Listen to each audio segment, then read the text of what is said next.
Assalomu alaykum futbol muxlislari. Bugun sizlar bilan futbol olamidagi eng so'nggi yangiliklar bilan tanishib chiqamiz.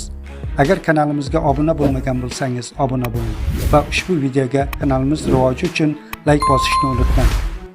O'zbekiston o'smirlar 17 terma jamoasi bosh murabbiyi Islom Ismoilov Italiya bilan bo'ladigan nimchorak final oldidan o'z fikrlarini bildirdi. Jamoa bugungi o'yinga yuqori kayfiyat bilan tayyorlandi. Barcha o'yinlarga qanday yondashgan bo'lsak, Italiyaga qarshi bahsga ham xuddi shunday puxta tayyorgarlik ko'rdik. Jamoada kayfiyat juda yaxshi. Xudo xohlasa 100% tayyor bo'ldik. Murabbiy jarohatlar borligini tasdiqladi, ammo ularning hech biri jiddiy emas. Ammo asosiy yo'qotish bu Muhammad Hakimovning o'ynay olmasligi. Raqib haqida gapirar ekan, Ismoilov Italiyaning kuchiga yuqori baho berdi. Italiyaning jahon chempionatidagi barcha o'yinlarni tahlil qildik. Ular nafaqat Yevropaning, balki butun mundialning eng kuchli jamoalaridan biri.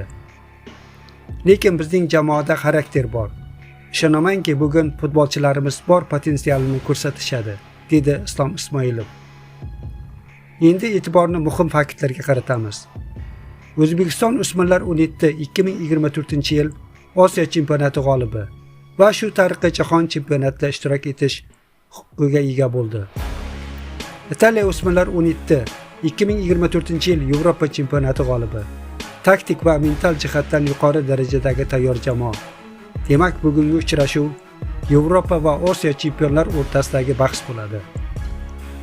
Endi Italiya o'smirlar 17 jamoasi haqida gaplashamiz. Ular o'smirlar 17 Yevropa chempionati g'olibi sifatida turnirga kirishdi. Murabbiy Massimiliano Pavo taktik jihatdan jamoani pozitsion o'yin va intizomli harakatga tayyorlagan. Italiya himoyasi markaziy va qanot himoyalarini balansda ushlab, tez kontrhujumlarga o'tadigan jamoa. Asosiy o'yinchilar qatorida Leonardo Bobbio, markaziy himoyachi, jamoaga barqarorlik qo'shadi. Samuel Inacio hujumda asosiy rolni bajaradi. Thomas Campanello hujumni tashkil qiladi va gol zarbalarini beradi. Destiny Ilimukhali qanotda tezkor va xavfli harakat qiladi. Federico Stefanoni yarim maydonda pas va harakatni nazorat qiladi. O'zbekiston o'smirlar 17 maydonga chiqqan har bir yigit bu xalqimizning g'ururi va umidi. Italiya kuchli bo'lishi mumkin, lekin o'zbekning iroda va xarakteri undan ham kuchli. Biz hamyurtlarimizga omad tilaymiz. Albatta bu o'yinda O'zbekiston yutadi. Biz bunga ishonamiz. O'zbekiston o'smirlar 17 terma jamoasi himoyachisi Muhammad Ali Musaxonov Italiya bilan bahs oldidan fikrlari bilan o'rtoqlashdi. Irlandiya bilan o'yinni eng qiynalgan o'yinimiz edi deya olaman. Kuchli raqib ekan. Xudo xohlasa Italiya bilan uchrashuvda bor kuchimiz bilan harakat qilib, davlatimiz bayrog'ini yuqoriga ko'taramiz va muxlislarimizni xursand qilamiz. Italiyaliklar haqida yetarlicha ma'lumotlarga ega bo'ldik. Xudo xohlasa bahsga tayyormiz.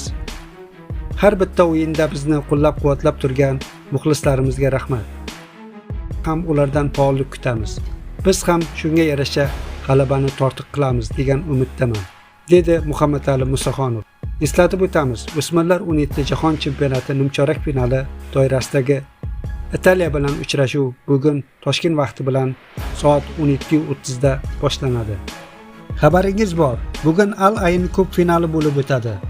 Unda O'zbekiston terma jamoasi Eron terma jamoasiga to'qnash keladi.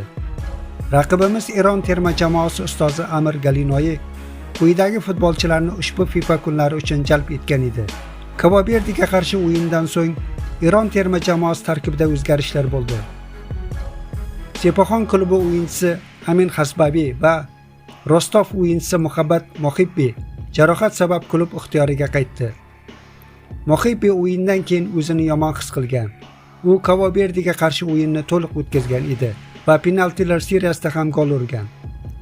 Amin Hasbabiy jarohat sabab Birlashgan Arab Amirliklari yig'iniga bormagan edi.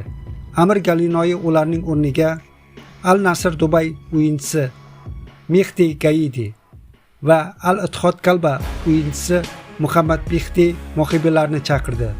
Bundan tashqari Persepolis Vengri Muhammad Omri ham kichik jarohatdan tuzalib, terma jamoa a'zolari bilan mashg'ulot o'tkazdi. Eslatib o'tamiz, Eron O'zbekiston uchrashuvi bugun soat 21:00 da start oladi. O'zbekiston terma jamoasi vakili Jaloliddin Masharipov hozirgi holat haqida batafsil ma'lumot berdi. Ancha yaxshi holatdaman, og'riqlar yo'q. Umumiy guruh bilan mashg'ulotlarni boshlaganman. Jismoniy holatimni tiklash jarayonidaman. Keyingi yig'inda ko'rishamiz deb umid qilaman. Mashg'ulotlarni boshlaganimdan so'ng hattoki o'zimizning shifokorlar ham bunchalik tez qaytganimdan hayron bo'lishdi. Klubimiz shifokorlari nazoratdaman. Italiyada yashayotgan argentinalik mutaxassis va terma jamoamiz shifokori bilan suhbatlashib turibman. Klubim safida mashg'ulotlarni boshlab yuborganman. Eronga qarshi o'yin. O'zbekistonga qarshi o'ynash eronliklarning joniga tegdi. Ikkala jamoa futbolchilari bir-birini juda yaxshi tanib olishgan va xuddi do'stlik muloqot qilishmoqda. Bir inson bilan ko'p ko'rishaversangiz shunday bo'ladi. Eronlik muxlislar ham yana O'zbekistonmi deb hazillashmoqda, dedi Masharipov. O'zbekiston terma jamoasi hujumchisi Igor Sergeyev Al-Ayn shahrida o'tkazilayotgan Al-Ayn xalqaro kubogi 2025 turnir haqida fikr bildirdi. Turnir haqida qisqa gapiradigan bo'lsam, ikkita o'yindan iborat bo'lgan musobaqa. Lekin raqiblar kuchli. Shukr Misrni mag'lub etdik. Endi yana Eron. Ishonchim komil, yana jiddiy jang bo'ladi. Bu bahs murabbiyimizning Eronga qarshi ilk uchrashuvi. Mini turnirda g'alaba qozonish uchun borimizni beramiz. Misrga qarshi bahsga to'xtaladigan bo'lsak, birinchi bo'limda tezkor gol urishga erishdik. Murabbiy ko'proq hujumni emas, himoyani kuchaytirgani normal holat. Chunki hisobni ushlashimiz, shoshilmasligimiz kerak edi. Hammasi mantiqqa to'g'ri keladi. Yigitlar ham buni tushunib turishgan edi. Jahon chempionati 2026 haqida o'ylayotganim yo'q. Biroq bir tomondan jahon darajasidagi jamoalar bilan o'ynagim kelyapti. Ammo boshqa tomondan guruhda raqiblar juda ham kuchli bo'lishini xohlayman. Ko'ramiz qora qanday bo'lar ekan. Hammamiz borimizni berishga harakat qilamiz. Imkoniyat berishsa bor kuchimizni ishga solamiz, dedi Sergeyev. Eron milliy terma jamoasi hujumchisi Mehdi Tarimiy O'zbekistonga qarshi bo'ladigan o'yin haqida o'z fikrlarini bildirib o'tdi. O'zbekiston juda kuchli va hurmatga sazovor jamoa. Tarkibida ajoyib futbolchilari bor.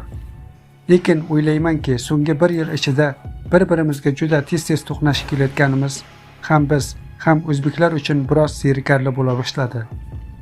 Rostini aytsam, biz boshqa raqib Misr bilan o'ynashni afzal ko'rgan bo'lardik, dedi Tarimiy.